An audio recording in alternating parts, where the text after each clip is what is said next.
I got a Patreon request from Eric to review Makoto Shinkai's animated film 5 centimeters per second. Shinkai's become one of the most celebrated Japanese animation directors thanks to his beautiful imagery and the stories of regular people sometimes having fantastical events happen to them. This is the 5th movie I've seen of his, and I've had an interesting reaction to his work.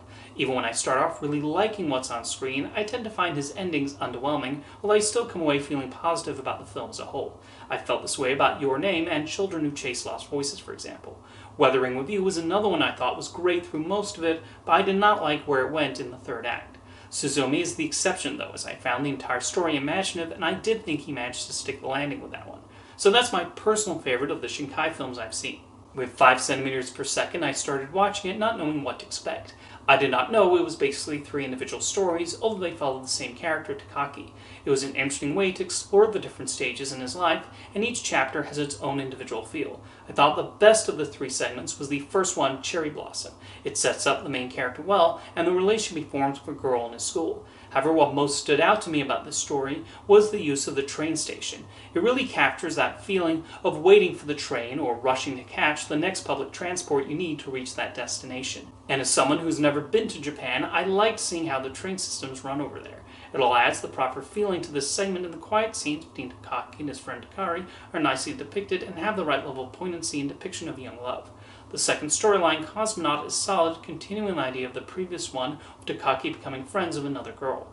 A lot of it consists of conversations between them as they go about their day.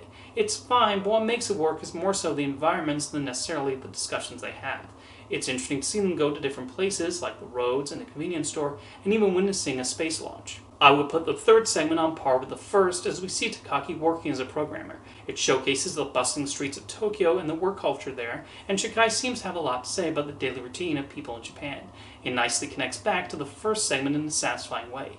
Something I should mention is that 5 centimeters per second only runs about an hour long, but it does not feel like we get shortchanged. We're given the right amount of time in each storyline showing Takaki's situation and how he chooses to navigate his love life.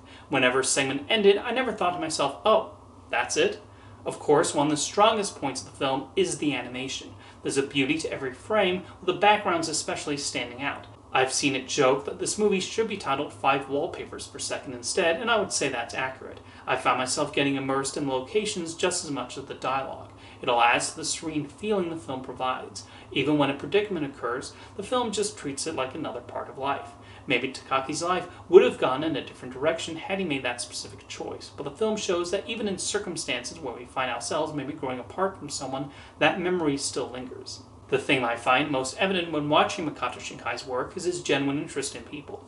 Even when some fantastical event happens in his movies, like someone turning into a chair in Suzumi, or 2 people swapping bodies in Your Name, he is focused on showing the natural relationships between his characters. He also seems to really like showing the places where Japanese citizens like to go to.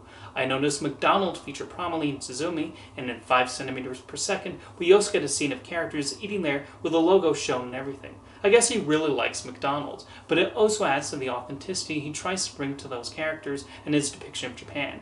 Unlike some of the other movies of his I've seen, there is no fantasy at all in 5 centimeters. It's just about regular people living their lives and dealing with ordinary issues that someone might face. It says something not only about Shinkai, but about Japanese animation in general and the diversity of the subjects that artists like to tackle. When I think of Japanese animation, I do tend to think of Studio Ghibli first, but it's interesting how the country's animation scene can showcase not only wild fantasy and massive explosive action sequences, but also films and series that are just about regular people and are quiet reflections about our existence. Overall, 5 centimeters per second is a nicely made animated film with a good amount of character development and beautiful scenery to appreciate. Now, if you've seen the movie, let me know your thoughts in the comments, and thank you for the request, Eric.